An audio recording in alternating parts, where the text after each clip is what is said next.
些热，期盼热度，青梅凝波一诺，谢那凝波萧索，悲伤却没些热。People understand the metta is love. No? Love is different types of love. It's just love by yourself, sometimes with attachment, too strong attach, and also to your family, your wife or your children.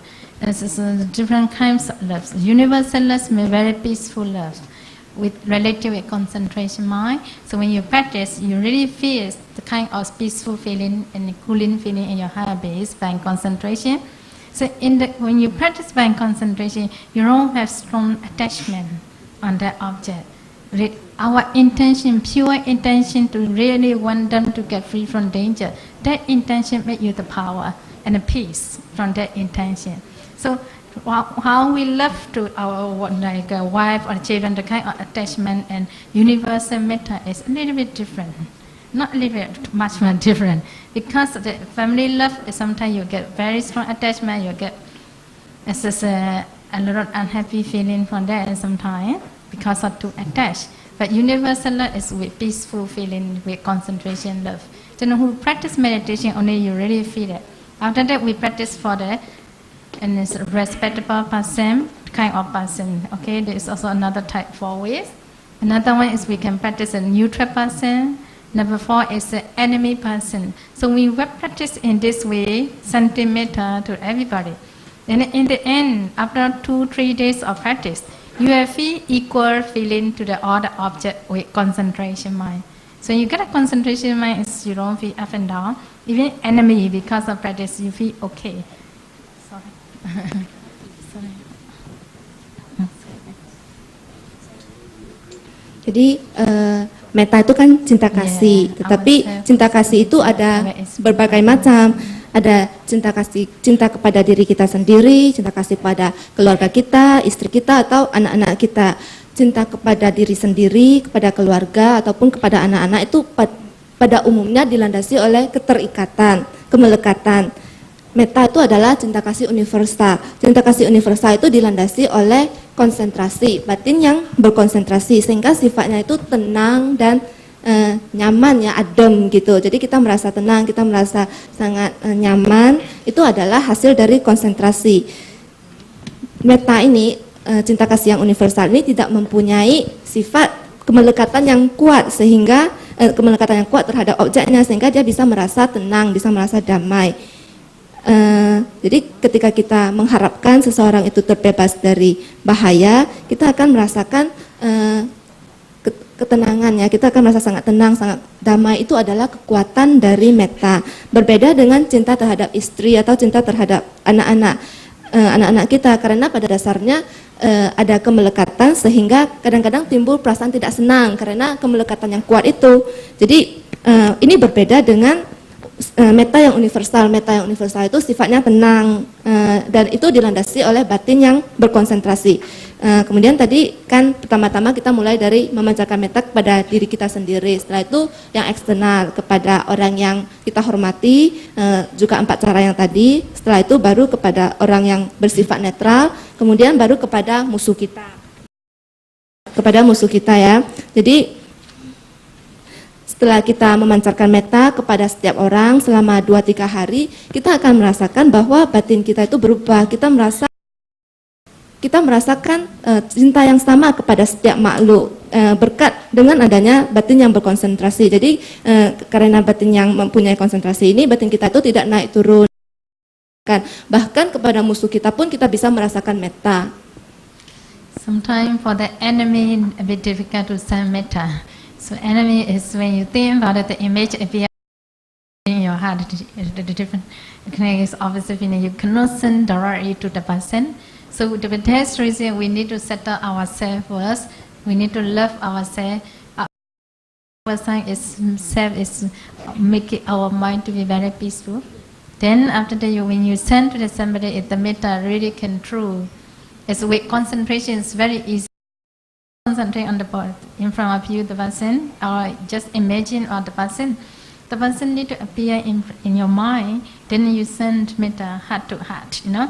So your intention true to his heart, then slowly you will feel the object of person, even enemy type of person, slowly you will feel the change of the face, become smiling because of center of power of metta.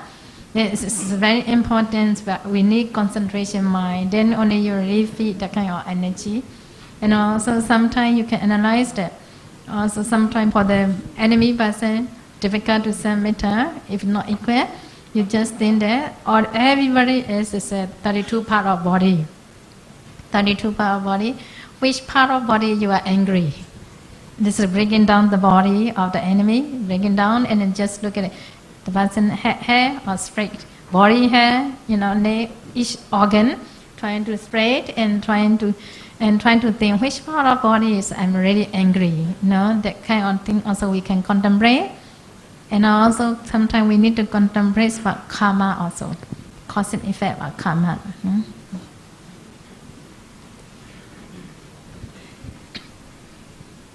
Kalau ingin memancarkan metta kepada musuh kita mungkin sulit ya pada awalnya. Ketika kita memikirkan image orang ini saja, kita sudah marah-marah, kita sudah merasakan detak jantung kita itu sangat cepat. Jadi kita tidak bisa secara langsung memancarkan metta kepada musuh kita. Pertama-tama kita harus menenangkan diri kita dulu. Pokoknya kita sendiri dulu yang harus kita mengurus diri kita sendiri dulu. Setelah kita bisa mencintai diri kita sendiri, kita merasa sangat tenang, sangat damai, baru kita bisa memancarkan metta kepada orang lain. Jadi kita memancarkan metta kepada seseorang itu dengan konsentrasi, sehingga kita merasa bahwa memancarkan metta itu sangat gampang ya. Jadi bagaimana caranya? Kita membayangkan orang itu di depan kita, kemudian kita bisa melihat image dari orang itu. Image orang itu harus jelas.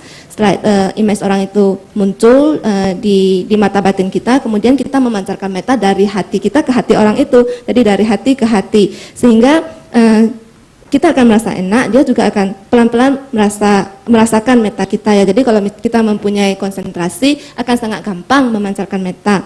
Lalu pelan-pelan kita akan melihat perubahan di wajahnya. Jadi yang awalnya mungkin cemberut, setelah kita pancarkan metta nanti dia jadi tersenyum. Jadi memancarkan metta itu sangat penting, dan untuk memancarkan metta kita perlu konsentrasi. Kalau misalnya sulit memancarkan metta kepada musuh kita bisa merenungkan begini. Musuh kita itu hanya terdiri dari 32 bagian tubuh. Bagian mana dari tubuhnya yang kita marahin, yang kita keselin, apakah rambut kepalanya, atau rambut tubuhnya, atau organ-organ tubuhnya. Jadi kita telusuri satu persatu dari 32 bagian tubuh ini, organ tubuh mana yang kita marahin, yang kita keselin dari orang ini. Dengan demikian kita bisa mengatasi kemarahan kita. Atau kalau misalnya ini juga tidak bisa, kita bisa merenungkan mengenai karma. Jadi sebab dan akibat dari karma. Someone do you bad in this lifetime, so you just contemplate the past life. Maybe I might done something wrong with him. I might done something is bad to him. That's the reason the karma is caused to me. So people do me that way. So contemplate karma sometimes can let go of other mistake easily, no? In this way, and don't carry on in this way. Now you're angry again, the next life the karma will come back again. So never stop. So we don't contemplate about karma, especially for the parents, for the mothers. We need to gratitude. And then we are in the mother wombs, you have concentration mind, you can see. If cannot see in the mother womb how you live, just imagine, okay? Imagination also okay. Just think that when you are in the mother wombs, how the mother taking care of you. Then after that, when you are young childhood, how the mother have been taking care of you, and gratitude to the mothers. Then after that, you can let go about your hatred to him, to her. Kita bisa merenungkan mengenai karma. Jadi misalnya seseorang itu berbuat jahat kepada kita, mungkin di kehidupan lampau kita yang berbuat jahat kepada orang itu. Jadi sekarang kita menerima karmanya, kita menerima akibat dari perbuatan jahat kita sendiri. Kalau dengan merenungkan karma seperti ini, kita bisa melepaskan, kita bisa memaafkan kesalahan orang lain. Jadi jangan diteruskan seperti ini. Kalau misalnya kita teruskan, terus marah, terus kesel, terus dendam, nanti terbawa lagi di kehidupan berikutnya, dan kehidupan berikutnya lagi. Jadi tidak ada henti-hentinya. Untuk orang tua kita harus berterima kasih ya, kita bisa merenungkan ketika kita berada di dalam rahim ibu. Sekarang mungkin kita tidak bisa melihat karena tidak mempunyai kekuatan konsentrasi. Jadi kita bisa membayangkan ketika kita di dalam rahim ibu, bagaimana ibu kita menjaga kita ketika kita masih kecil, bagaimana ibu kita menjaga kita. Jadi kita harus berterima kasih kepada orang tua, berterima kasih kepada ibu kita sehingga kita bisa melepaskan kebencian terhadapnya. So sending metta, the mind need really very soft. When your mind is too hard, not enough metta, very difficult to send to the people. So you know why we cannot send metta to the people easily? Because we don't have enough metta in ourselves. Do you believe that? Yes. So you need to promote yourself to get a very strong metta. Then only the metta will spread to the others easily. Untuk memancarkan metta, batin kita itu harus lembut. Batin yang keras tidak akan bisa memancarkan metta karena mettanya itu tidak cukup sehingga tidak bisa mencapai orang lain, tidak bisa memancarkan metta kepada orang lain. Karena metta itu tidak cukup dari diri kita sendiri. Untuk memancarkan metta kita harus melatih diri kita sendiri dulu, harus memperkuat metta dalam diri kita sendiri. Ya, tepuk tangan untuk jawaban dari saya, Le. Pak Benny, mudah-mudahan sudah setuju. Jadi intinya adalah bahwasanya memang kita sendiri ketika mau memancarkan metta secara universal harus kuat dulu, betul ya? Kalau kita dalam hati asal lihat orang sandalnya saja sudah benci, ya bagaimana mau menyebarkan metta kepada orang lain ya? Wong lihat sandalnya sampai ke tulang sumsum ini. Bagaimana, betul juga kan ya? Nah, kalau kita udah kuat, mungkin dengan metta itu kita bisa menyebarkan kepada orang-orang di sekitar kita, termasuk musuh. Meskipun memang tadi kata beliau, sama perumpamannya gini nih, kalau supaya kita mudah ingat ya. Kalau misalnya kita mau ngangkat satu benda yang jatuh ke sungai, berat kita lebih rendah daripada berat yang ada mau kita angkat. Coba angkat, apa yang terjadi? Tenggelam juga, pasti kan?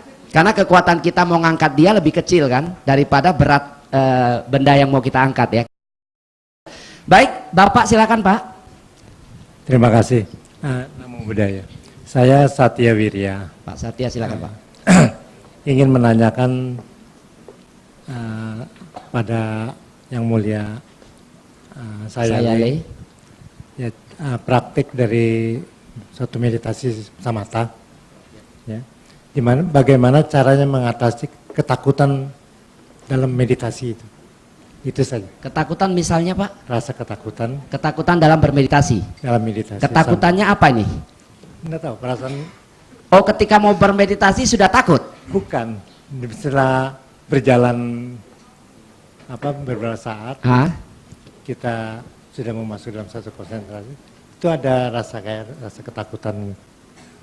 Oh yes, oke, baik. Bagaimana caranya gitu? Mengatasi ketakutan itu ya? Iya. Oke, iya, oke, tepuk tangan dulu buat Bapak kita, boleh? There is different ways. So worry is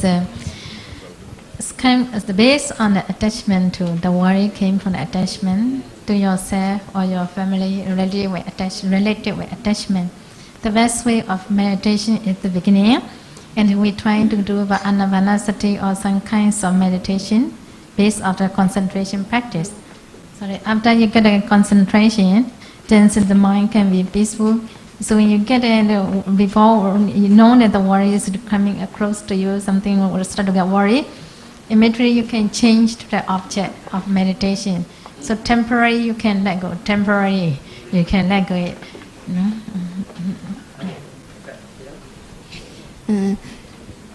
Worry itu khawatir ya, rasa khawatir itu didasari oleh kemelekatan terhadap diri atau kemelekatan terhadap keluarga.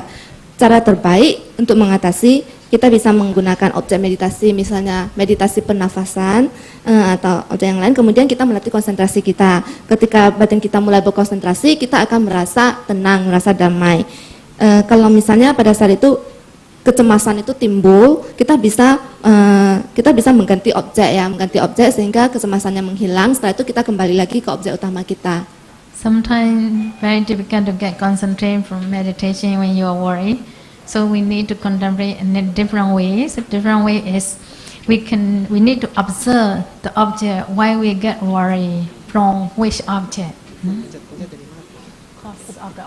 cause of the worry. Kadang-kadang sulit berkonsentrasi kalau kita suka khawatir ya, suka merasa takut. Jadi kita bisa mengamati objek ini, mencari apa sih penyebab rasa takut ini. The first thing, worry about yourself. Sometimes you get sick or nearly something happened to you. So the first is related to you, no? Attachment to you. Kadang-kadang kita mengkhawatirkan diri kita sendiri, takut terjadi sesuatu pada diri kita sendiri atau kita sakit gitu. Jadi ini adalah kemelekatan kepada diri kita sendiri. Many people don't want to die. That is the main problem. When you get people told that cancer, the doctor told you that cancer, you start to get very worried because we have attachment to ourselves. Banyak orang tidak ingin mati. Jadi kita diberitahu kita sakit kanker, wah kita mulai merasa takut. Ini karena kemelekatan kepada diri kita sendiri. And also worry is related with your family or your friend or the external object. Rasa takut juga berhubungan dengan keluarga kita atau teman-teman kita, objek eksternal. So for ourselves, worry for ourselves, sometimes we need to contemplate about the meditation as Asubha meditation, contemplating about Maranasati, is that, no? Kalau kita merasa takut, kalau rasa takut itu datang dari kemelekatan terhadap diri kita sendiri, kita bisa merenungkan Marananusati, perenungan terhadap kematian. So we need to come and die. Is in your relatives or in USA that some other friend die. So when they die, you need to, oh, my friends die already. After that, also have to die. Definitely we will die. So no one can avoid from that nature. So we contemplate in this way again. So anything happens for ourselves can reduce for our worries from attachment. Jadi Marananusati tadi ya, perenungan terhadap kita mungkin melihat teman-teman kita atau sanak keluarga kita meninggal. Kemudian kita merenungkan, oh mereka sudah meninggal. Satu hari nanti saya juga pasti meninggal. Sambuddha menganjurkan ya, kita setiap malam sebelum tidur kita merenungkan, suatu hari saya pasti mati, suatu hari saya akan mati.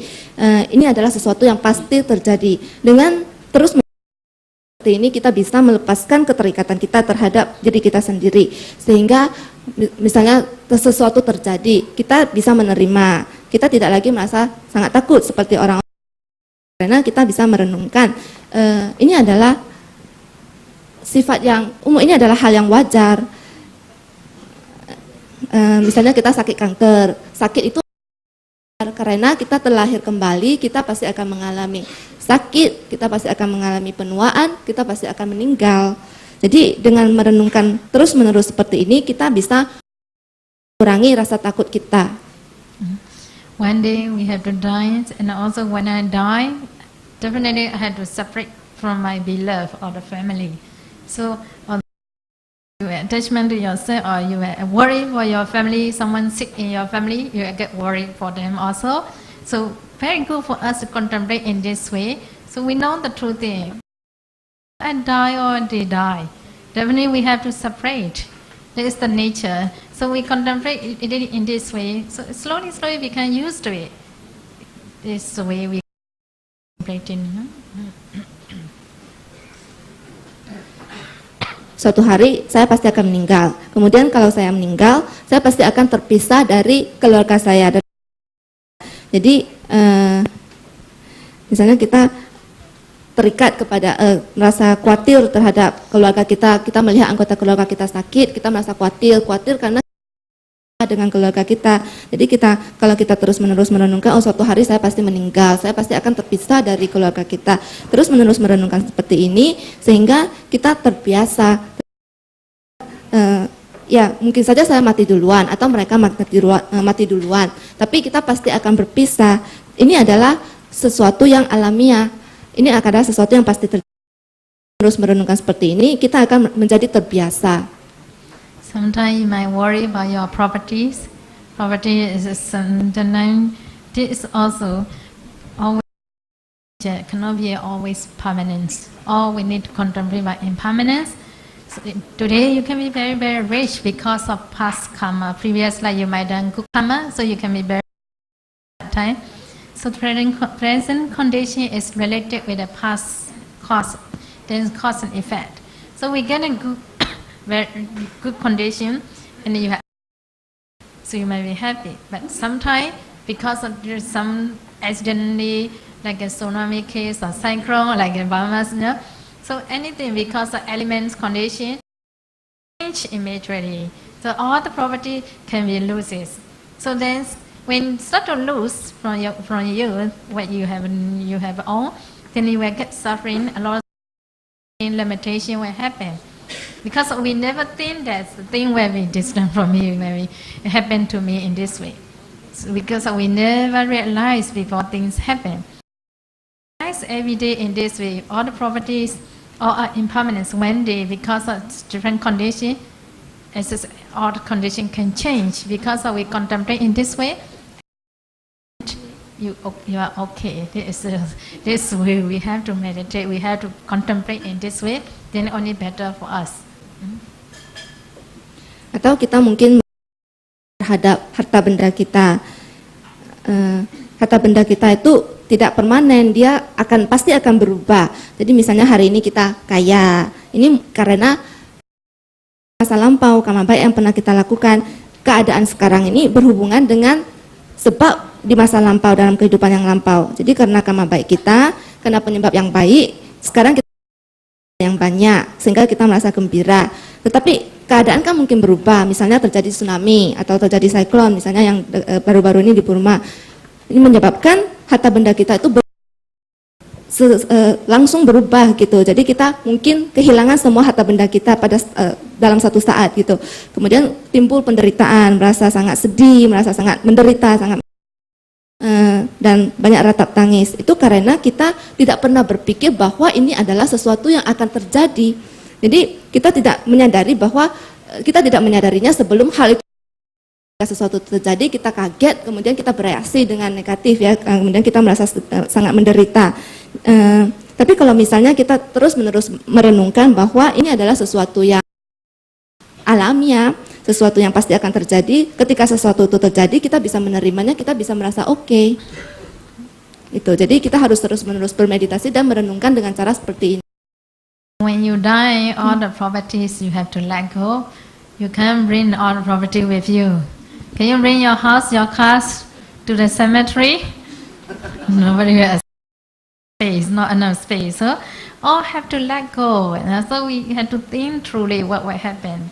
In a reality, we don't think about reality. Always we think that all are belong to me. This belong to me. This is my self. This is my all. And so there is a problem, no? Because of attachment, the worries have. So we need to realize the true thing. What is the nature of the Dhamma? Then only easier to accept. Ketika kita meninggal, kita harus kita. Bisa nggak kita bawa rumah kita, mobil kita ke perkuburan? Tidak bisa ya, tidak cukup tempatnya. Jadi kita harus mengingat apa yang akan terjadi. Berpikir, oh ini adalah milik saya, semua ini adalah milik saya, adalah diri kepunyaan saya. Ini adalah masalah buat kita karena kemelekatan kita menjadi khawatir dari hal yang sesungguhnya, sifat sesungguhnya dari Dhamma. Ya, kita tepuk tangan dulu untuk jawaban. Baik, pertanyaannya tidak menyampaikan ketakutan jenis apa. Saya Lady Pangkara kayaknya bisa baca ya. Beliau bisa baca ini kayaknya. Salah satu pasti ada yang pas ini. Salah satu tadi beliau yang meditasi takut nanti gua kapan dipanggil Giam Loong, kapan aku dipanggil ini. Tadi beliau bilang meditasinya objeknya kematian. Cuma jangan habis meditasi sekalian ini bahaya gitu kan. Nah itu satu tadi beliau contohkan. Kedua, beliau tadi mencontohkan orang takut sekali kehilangan properti, betul ya? Kehilangan apa yang beliau bilang siklus kehidupan itu kan alami terjadi kan. Orang lahir pasti tua, setelah tua pasti sakit dulu, setelah sakit mati gitu kan. Ini kan proses alami kehidupan. Nah harta benda begitu juga, beliau bilang kan Tiba-tiba kita punya rumah, punya macam-macam, tersapu badai tsunami, lewatlah properti kita itu kan. Makanya saudara sekalian, kalau rumah Anda kebetulan dipakai oleh orang-orang sedang bermeditasi, orangnya nggak pergi-pergi, udah relakan sajalah.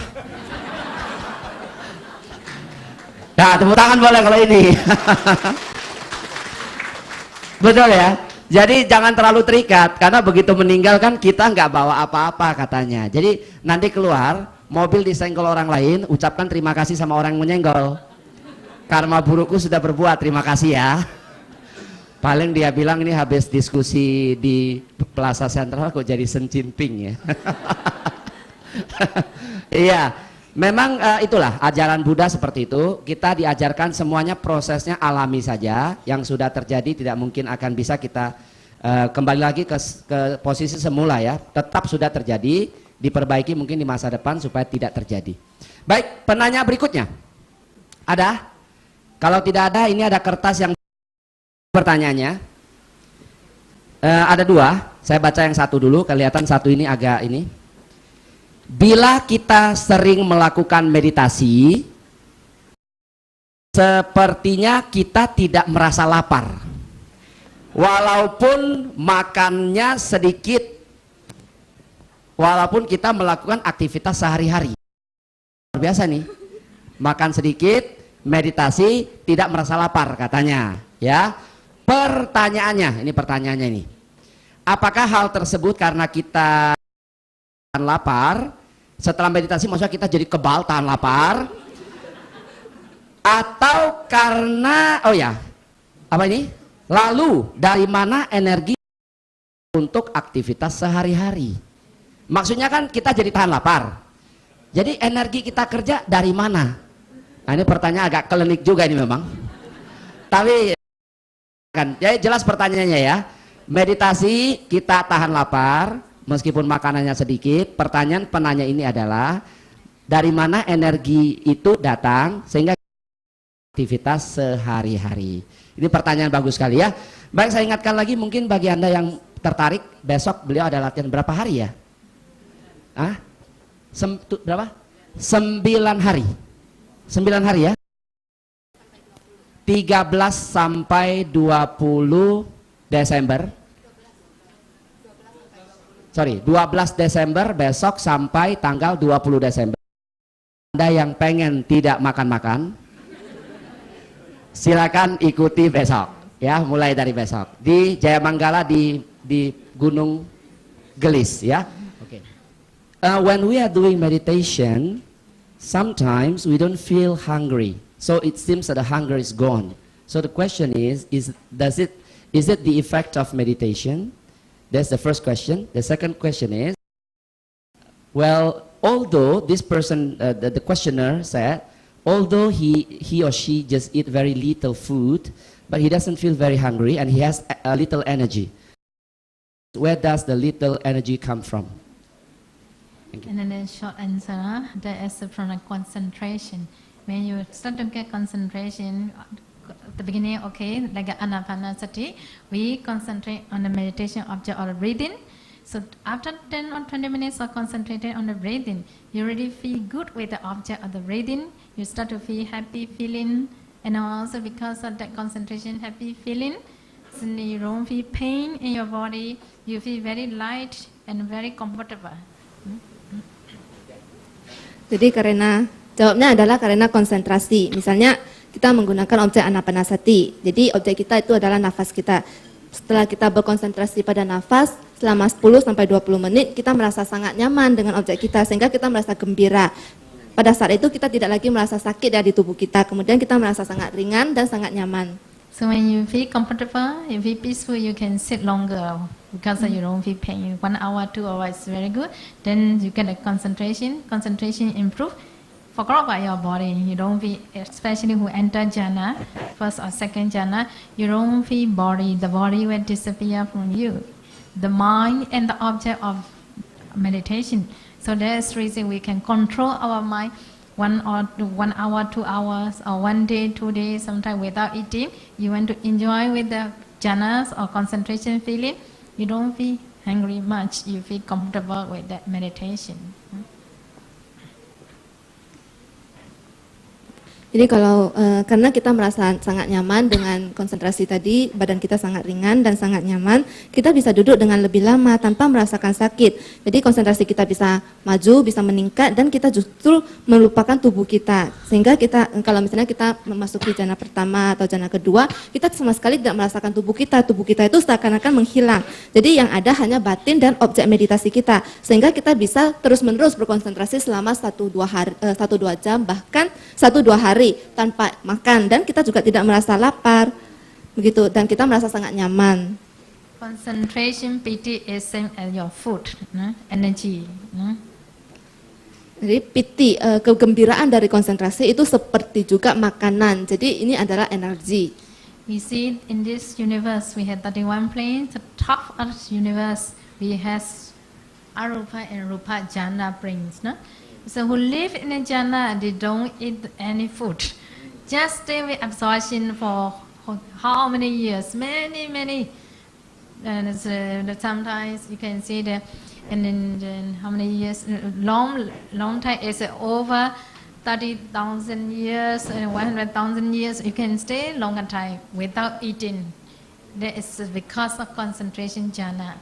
Jhana is powerful. The piti sukha can give you the energy. Di alam semesta itu di tingkatan teratas dari alam semesta itu adalah alam rupa dan alam arupa ya. Jadi alam rupa dan arupa itu didapatkan dengan jhana. Jadi di sana makhluk-makhluknya tidak makan, tidak ada makanan. Mereka hanya terus-menerus melakukan absorpsi, terus-menerus melakukan penyerapannya terhadap objeknya. Dan mereka bisa hidup untuk waktu yang sangat lama. 30.000 tahun, bahkan melebihi 100.000 tahun. Dan mereka hidup itu tanpa makanan, di sana tidak ada makanan. Mengapa mereka bisa bertahan hidup selama itu? Karena mereka terus-menerus melakukan konsentrasi jhana. Jadi mendapatkan piti dan sukha yang sangat kuat, ini adalah makanan bagi mereka. How good, no? No need to cook. Cooking is very busy and you need so much time for the cook, okay? So just go and stay there with jhana. No need to cook, no need to eat. Also stay have a lot of energy, no? Jadi di sana tidak usah memasak ya. Kalau memasak kan menghabiskan banyak waktu. Jadi kalau di sana kita hanya terus-menerus berada di dalam jhana, tidak usah memasak, tidak usah makan, tetapi masih bisa mempunyai banyak energi. Iya, tepuk tangan untuk jawaban dari saya Lady Panggara. Iya, mohon maaf kepada restoran yang punya usaha restoran, mohon maaf. Ya, jadi bisa ditangkap ya. Jadi intinya adalah karena meditasi itu begitu kuatnya konsentrasi sehingga mencapai jhana, mencapai situasi tertentu sehingga rasa lapar itu menjadi minor ya. Bukan tidak ada sebenarnya barangkali ya, tapi menjadi minor ya. Hampir tidak ada sehingga rasa bahagia itu selalu membungkuslah ketidakmakanan tadi itu sehingga dia tidak tetap punya energi maksudnya. Baik, siapa? Ya, ada. Mari. Boleh bertiga? Oh ya, sama. Ya silakan. Darmana Chandra. Pakai bahasa Inggris boleh, pakai bahasa Myanmar juga boleh. Beliau pernah di Myanmar soalnya. Ya, selamat malam, saya Lai. Saya bahasa Indonesia saja. Mungkin Deveni bisa membantu nantinya. Dari apa yang saya dengar yang disampaikan oleh saya Lai, saya mempunyai persepsi yang demikian. Ketika berbicara Maha Karuna, sebelum kita memahami diri sendiri, sulit bagi kita untuk bagaimana kita mewujudkan great compassion. Ketika kita bermeditasi, munculnya banyaknya kondisi atau fenomena-fenomena yang kita alami. Apakah kita harus memahami fenomena-fenomena tersebut dengan jelas dan jernih melalui pemahaman hukum anicca, dukkha, anatta? Kalau kita bisa menembus fenomena dan kondisi pada saat kita meditasi, barulah kita bisa memahami apa yang dikatakan great compassion, dan sehingga kita bisa menyebarkan, memberikan compassion kita kepada orang lain. Tetapi kalau kita belum bisa menembus fenomena ataupun kondisi yang muncul dalam meditasi, sulit bagi kita untuk bisa memberikan apa itu great compassion kepada orang lain. Compassion yang kita berikan pada orang lain hanya sebatas intelektual kita, tetapi bukan berasal dari batin kita yang sebenarnya. Apakah demikian? Persepsi saya tadi mencoba mencerna apa yang disampaikan oleh saya Lai di dalam memahami great compassion itu sendiri. Terima kasih. Iya, ini kayak lagi nguji doktornya ini ya. Iya, tepuk tangan dulu untuk teman kita Darmanadi Chandra ya. Okay, so when we are meditating, a lot of phenomena arise, Sayale. So the question is, how to destroy the phenomena during the meditation, during our meditation? Is it true if we say that by deep understanding of anicca, anatta, and dukkha, and then we can destroy the phenomena in meditation? Betul ya? Betul ya kira-kira ya? Boleh saya terjemahkan ulang? Ya, boleh, silakan. Bukan. Coba. Kita adu dulu mana yang benar ya. Ya, coba silakan. I retranslate. Okay, just now Sile explained about great compassion, right? He's trying to make sure that his understanding is correct. So he's checking with Sile. He said that before we understand ourselves, how do we understand great compassion? Is it through meditation? Then when we meditate, there is conditions and phenomena arises. Then when we understand the phenomena that arises, only can we understand clearly the nature of anicca, dukkha, and anatta. And only if we can penetrate these phenomena, understand the nature of anicca, dukkha, and anatta, can we be said to have great compassion. So only when we have great compassion can we share the compassion to other people. That means that if we cannot penetrate anicca, dukkha, and anatta, we cannot have great compassion. So our compassion is only intellectual and doesn't come from our heart. Is that correct? Ya, Iya benar. betul ya? Iya. Baik, tepuk tangan dulu. Ya, kita dengarkan jawaban dari Sale ya. Okay, the great compassion as the basis, So we explain a different level of understanding. For the great compassion, okay, great compassion is for the Buddha. For the normal people, this is what they did. Okay, you see somebody is sick or somebody is suffering, you want to help people. There is normal what they do it. This we can call the compassion too. So when you practice compassion, is from your heart. Really, you like to do it for the benefit of the people.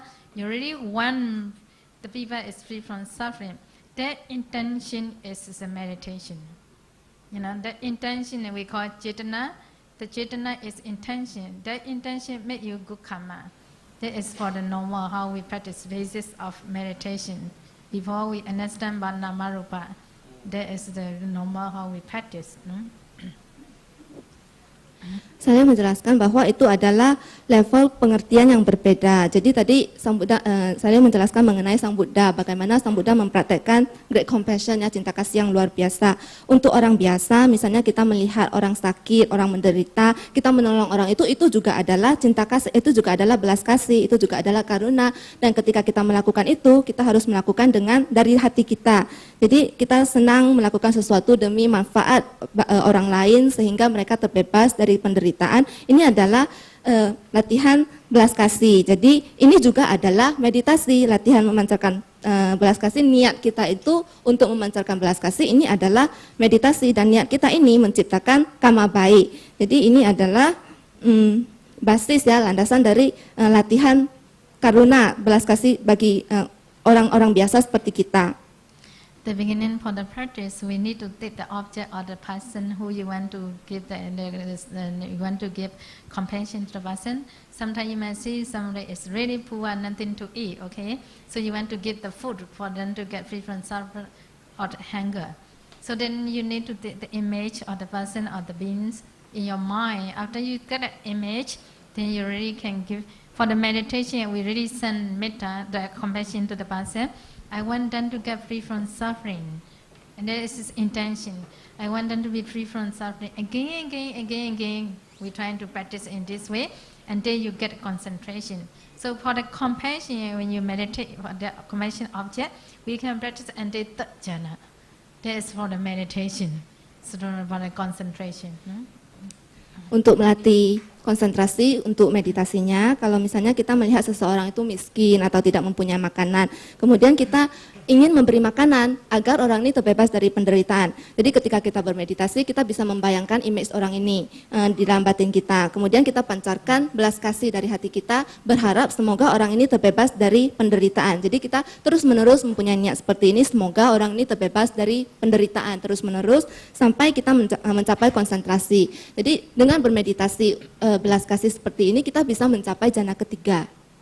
So after you get a third jhana of concentration, just now what we explained, we start to analyze inside our body, nama and rupa, the nature of impermanent suffering, non-self, and the sankhara dhamma. So what happened in your body is we realize for nama, rupa, and nature, dukkha, anatta. So anything happen to you, we can realize that we can destroy all the departments by meditation, contemplating about nature, dukkha, anatta. Jadi setelah kita mencapai jana ketiga, kemudian kita menganalisa badan kita sendiri, dalam tubuh kita sendiri, kita melihat nama dan rupa. Setelah itu kita merenungkan anicca, dukkha, anatta, sehingga kita bisa memahami anicca, dukkha, dan anatta. Sehingga ketika sesuatu itu terjadi, kita bisa menghancurkan kekotoran batin kita dengan meditasi. So if you really want to have vipa, as you have great compassion, practice yourself. After that, teach meditation. Then it's a vipa will understand what is the nature in our body. What is this suffering? Suffering is not because of not enough food or not enough space to stay, place to stay. People think that not enough food and not enough the place to stay, that is a suffering. Suffering is our body too, you know. Because of get sick and then something happen, you also are suffering. So that's the nature of suffering, and we need to realize again. Then after you get it, you teach people how to destroy our suffering by meditation. This way what we practice.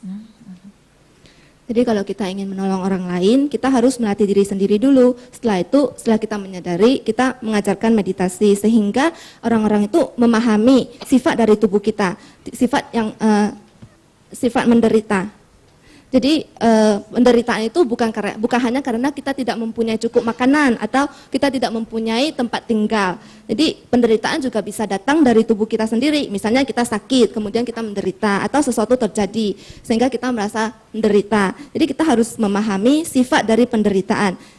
Kalau kita bisa mengajarkan seseorang itu bagaimana bermeditasi sehingga dia bisa menghancurkan penderitaan dengan bermeditasi, itu berarti kita juga sudah mempunyai belas kasih yang besar.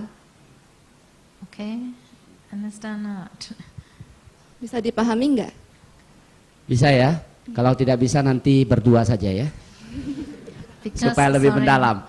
Ya, sorry. Panitia, satu terakhir. Karena sudah tunjuk tangan, nanti saya ditagih pada kehidupan mendatang. Lebih bagus sekarang diterima saja. Baik Pak, silakan Pak. Mike. Terima kasih. Yang mulia Sialai. Ya. Tadi saya mendengar tentang proses melihat molekul-molekul yang timbul dan tenggelam. Yang pernah saya pahami, kita hanya melihat timbulnya jasmani dan batin yang berproses terus-menerus, tiada henti. Dan saya belum pernah melihat molekul. Bagaimana caranya supaya kita mengetahui molekul-molekul yang berproses? Ini kayaknya jurusan kimia ini. Tepuk tangan dulu. Ya, sekali lagi Pak Ponijan. Iya Pak, silakan. Ini kita kan dalam tubuh kita ini aja nama dan rupa. Betul. Yang berproses saling sambung menyambung tiada henti. Ya. Itu kita pahami sesuai apa aja yang diajarkan oleh para pakar meditasi. Tapi memang saya belum pernah merasakan, belum pernah melihat secara batin proses terjadinya molekul yang saling terus-menerus menghilang, timbul dan menghilang. Terima kasih. Oke, tepuk tangan. Pertanyaan yang menghibur sekali ya. Saya bagus sekali Pak. Pak, ya silakan Pak Molekul, silakan dengarkan. Nama and Rupa. Okay, that is a very good question. So for the meditation, from meditation subject, it's okay. We can see the Buddha have been teaching us 5 aggregate. You might understand that, no? In this 5 aggregate or rupa, and there is for the body, we can tell that there is a rupa object.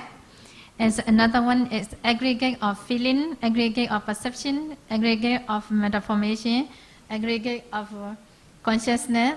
Another 4 is under the mind. So combine nama and rupa too. Huh? Oke, sekarang kita lihat apa itu nama dan rupa ya. Jadi ini merupakan subjek dari meditasi juga. Kan kita tahu ada 5 kelompok pembentuk pancakanda. Yang pertama itu rupa. Rupa kanda itu ya tubuh kita. Kemudian ada kelompok perasaan, kelompok pencerapan, kelompok bentuk-bentuk mental, dan kelompok kesadaran. Kelompok yang 4 ini termasuk bagian dari nama. Many people think that rupa is the body. And so many people think that my body is rupa. There is the Buddha teaching is we can contemplate in it, but not enough for our vipassana knowledge. So body you can see really arising and passing in your body. So if you cannot see arising and passing about the nature in your body, we cannot contemplate impermanent suffering non-self. We really need to see arising and passing in your body. Something must be arising and passing.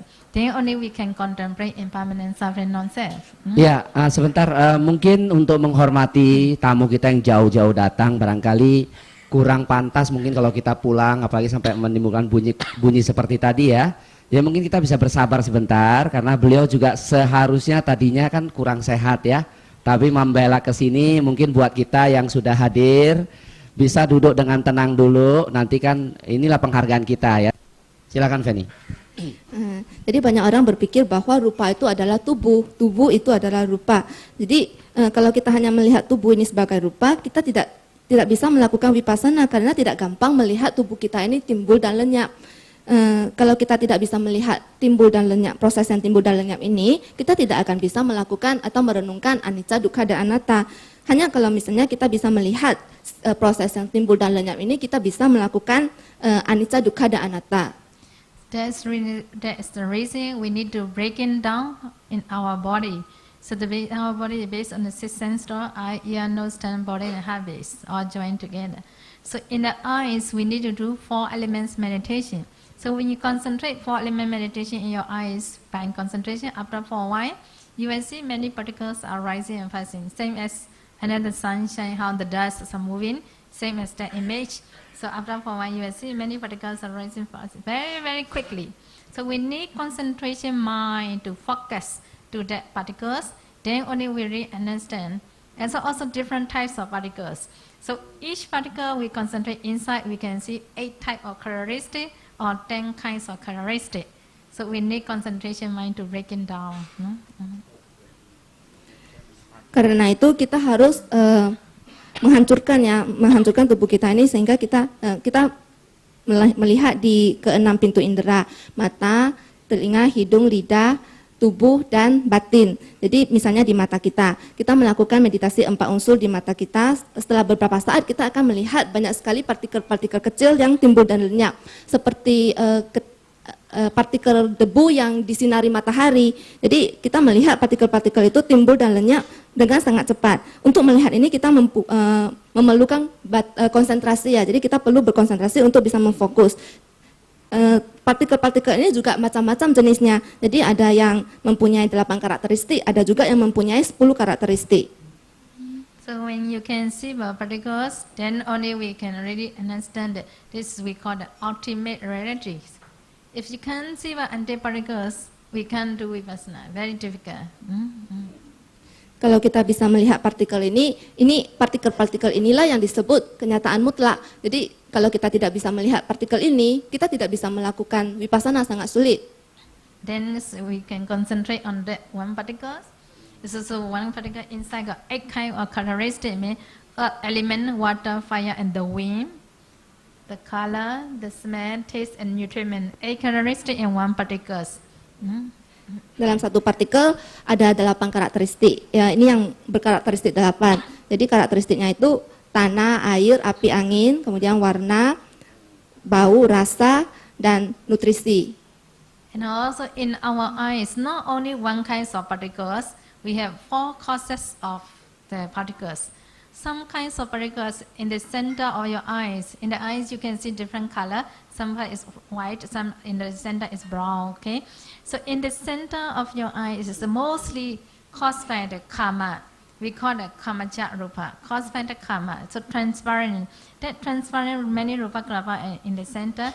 That's transparent kalapa only can contact with the object. So easy. Without that is in the center of particle is transparent, is blind, and it's either blind or damaged, you can't contact with the object. So mostly in that area is caused by the karma. Di mata kita juga terdapat banyak sekali partikel-partikel yang berbeda. Jadi ada 4 penyebabnya. Misalnya kita lihat di mata kita itu kan ada yang warnanya putih, ada bagian yang warnanya coklat. Yang warnanya coklat ini pada umumnya disebabkan oleh kama, jadi kita sebut kamaja rupa, itu partikelnya transparan, partikel yang berwarna coklat. Jadi partikel transparan inilah yang menyebabkan kontak antara mata dengan objek luar.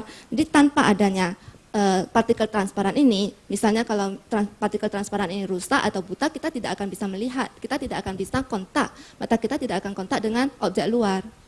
Under karma, we have 3 types of particles. You will analyze it next time. So you have concentration mind, you can focus that. One kind of particle is for the body. There's 10 type of characteristic in one particles. Partikel yang disebabkan oleh kama itu juga ada 3 jenis ya. Jadi yang pertama itu yang terdapat di tubuh. Ini ada 10 karakteristik. Another type is for the heart-based particles. Another one is for the sex female or male sex of particles. So each particle is 10 characteristics inside. You can see it. And also these 3 kinds is under karma. Yang kedua yang terdapat di landasan batin atau di ulu hati ya. Kemudian yang ketiga partikel dari jenis kelamin. Semuanya yang ketiga ini mempunyai 10 karakteristik. Jadi partikel di tubuh, di ulu hati dan jenis kelamin ini adalah partikel yang disebabkan oleh kama. When you come to the human being this lifetime, the beginning moment, the first moment you start arrive to the mother wombs, that's only caused by the karma, 3 types of rupa kalapa only. Now we have 6 types of rupa kalapa in everybody. No? So the first moment in the mother wombs only beginning 2 weeks, you only can see that the kind of 3 kinds of caused by the kamaja rupa. Under karma. Untuk manusia, ketika pada momen pertama masuk ke dalam rahim ibu itu hanya ada kamaja rupa yang disebabkan oleh kama. Jadi hanya terdapat 3 jenis rupa ini pada awal ketika kita berada di dalam rahim ibu sampai ketika kita berusia sekitar 2 minggu. Sekarang kita mempunyai 6 jenis rupa. Nowadays you can analyze in your eyes not only this caused by the karma, some kinds of rupa kalapa also. The one is caused by the mind. Mind producing rupa also in your eyes. And another one is temperature also can produce the rupa kalapa. Another one is a nutriment. When you eat the food, from there also can produce the rupa kalapa. So different types of particles kalapa in our eyes, different kinds of rupa. Particles is we call rupa, ultimate reality of rupa. So we can see in your eyes 4 causes, 6 times of rupa kalapa. So very interesting for you to focus. Then only we really understand the way of Buddha teaching, what kinds of rupa in our eyes, ear, nose, tongue, body, and heart based. Di mata kita bukan hanya ada kamaja rupa yang disebabkan oleh kama, tetapi ada juga rupa yang disebabkan oleh pikiran. Jadi kalau kita berpikir juga bisa menyebabkan rupa. Kemudian rupa yang disebabkan oleh suhu dan rupa yang disebabkan oleh nutrisi. Jadi dari makanannya, makanan ini juga bisa memproduksi rupa kalapa. Jadi di mata kita ini terdapat berbagai jenis rupa yang berbeda-beda. Rupa ini partikel-partikel kecil inilah yang disebut rupa. Jadi partikel-partikel kecil ini adalah kenyataan yang mutlak. Jadi di mata kita rupa itu ada 4 penyebabnya, kemudian ada 6 jenis. Jadi kalau kita bisa memahami ini sangat menarik, dan kalau dengan memahami ini kita bisa memahami ajaran dari Sang Buddha. Nowadays, many scientists to found that small particles, smallest atom. So you can see that also they analyzed nowadays and then smell particles, and also color particles. So they start to find it. And also not only smell and color. When you had a concentration, you can concentrate. Each particle is white inside, so really can see it. So it's very good. Then Buddha have been teaching us more than 2,500 years, So when you realize, you want to realize, you really can see it, caused by this different ways of causing. When you eat the food from the stomach, how the digestive fire support and can break down. From that, the nutritious, how to go, the nutriment energies, how to go to blues or rupa. Very interesting. So then only we really understand about rupa. Sekarang para ilmuwan juga telah menemukan partikel yang terkecil ya. Jadi partikel yang lebih kecil dari atom. Mereka menemukan bahwa partikel kecil itu ada bau, ada warna. Jadi dengan menggunakan konsentrasi kita bisa menembus ke dalam partikel itu dan melihat apa sih yang ada di dalam partikel itu. Jadi apa yang ditemukan oleh para ilmuwan sekarang sebenarnya sudah diajarkan oleh Sang Buddha kepada kita lebih dari 2.500 tahun yang lalu. Jadi misalnya ketika kita makan, kita bisa melihat bagaimana makanan ini masuk ke dalam perut kita, kemudian bagaimana api pencernaan ini menghancurkan makanan ini, kemudian makanan ini disalurkan ke seluruh tubuh kita menjadi energi gitu. Jadi sebenarnya sangat menarik untuk dipelajari. So you really want to see, please come for meditation retreat. We will explain how to see clearly. Okay? Iya, tepuk tangan dulu untuk jawaban. Iya,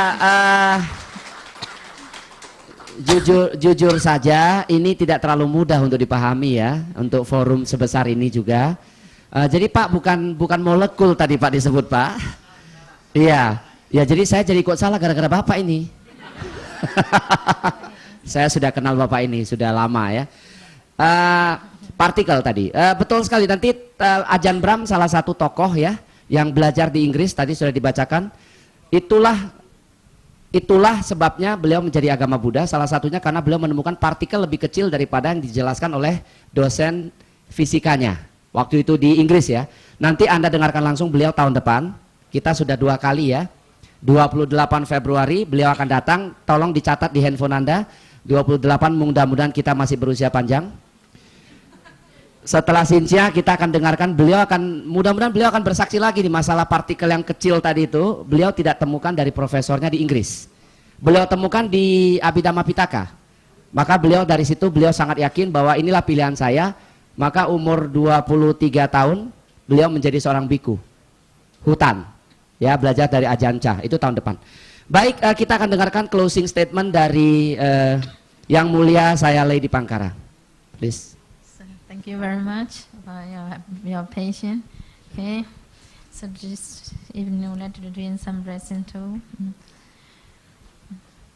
Purinam bodhisambhari nibbatan morayoniya yena sawita rakha mahasatang vanechara siratang varamanampi newa sagandu katitong bimamanani akhetang pritantang banamaye odediyan chakuma ikarasa hrisavato privabhaso dandan namasami hrisavatam privabhasam tincha gauta vihare mudivasam ye vimana vidagu sabadame deme namo te samambalayantu namatu Buddhana namatu Bodhiya Namo Imotana Namo Imotiya Iman so Pritang Katwa Moya Seti Isana Abhidyan Chakuma Ikarasa Hrisa Vato Privabhaso Danta Namasami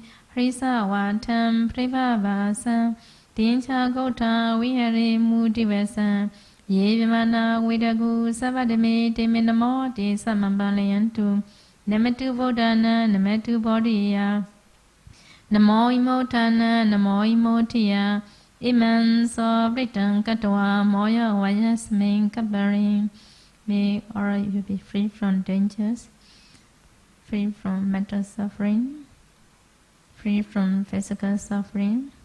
May all of you be well and happy and attain to the Nibbana. Sadhu, sadhu, sadhu. Iya, kita tepuk tangan yang meriah sekali untuk Silent Dipakara.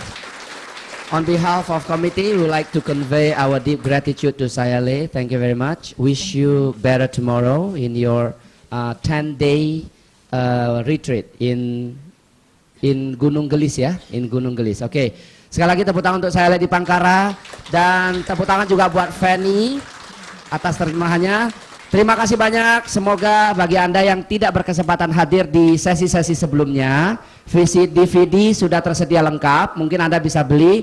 Tolong jangan beli satu, dibajak rame-rame. Karmanya tanggung sendiri. Ya, beli nanti kemudian Anda tidak melewati sebelumnya. Anda sudah tidak hadir, misalnya Anda bisa beli. Nanti lihat semuanya ada lengkap di sini ya. Terima kasih banyak. Selamat malam. Namo Buddhaya. Kembali ke Ko Darmayani, Yani Dharma. Oh ya ada. Ya, Yani sebentar, Dharma. Bapak Ibu sekalian, saya ingin menjelak sebentar. Oke, terima kasih untuk Pak Poni Janliao dan saya di Bangkara dan Feni. Sekali lagi aplaus yang untuk kita semua, untuk mereka yang luar biasa. Bapak Ibu sekalian, sebentar kalau Bapak Ibu sekalian meninggalkan ruangan ini, kami menyediakan satu kotak dana yang khusus kami siapkan. Bila mana di antara Bapak Ibu sekalian ingin memberikan dana kepada saya Lady Pangkara, nanti kami akan menyampaikan, ya, akan menyampaikan dana tersebut. Kotak dananya ada di sana. Please feel free ya. Oke, terima kasih. Ya. Ya. Ya baik, terima kasih semuanya. Dan kalau begitu sampai di sini Pak Wirya acara kita. Jangan lupa nanti Januari kita acara lagi tanggal 17 ya. Kita angpau 17 Januari. Tapi sebelum itu kita ada tur ke Bali tanggal 10, 11, 12 peringatan 12 tahun almarhum Bante Giri. Konser sekaligus Dhamma Talk dengan Tri Utami dan Bante Dhamma Subo serta puncak seremoninya tanggal 12 Januari dengan Bante Panyawaro di Singaraja. Itu hari-hari yang luar biasa, mudah-mudahan kita bisa ikut. Nanti Anda bisa mengetahui lebih jauh di sekretariat di sini dan juga mungkin nanti kalau yang ingin berminat untuk mengikuti acara tersebut boleh mengikuti, minta informasinya lebih jauh. Konsernya lagunya seperti yang kita dengarkan ini. Kita akan mengunjungi tempat meditasi yang baru di Kintamani. Ya bersama-sama. Meditation Center yang Ibu Lilian itu ya. Iya betul sekali. Ya baik, dengan demikian sampai di sini terima kasih atas partisipasi dan semuanya dan mohon maaf kalau ada yang salah. Selamat malam, Namo Buddhaya.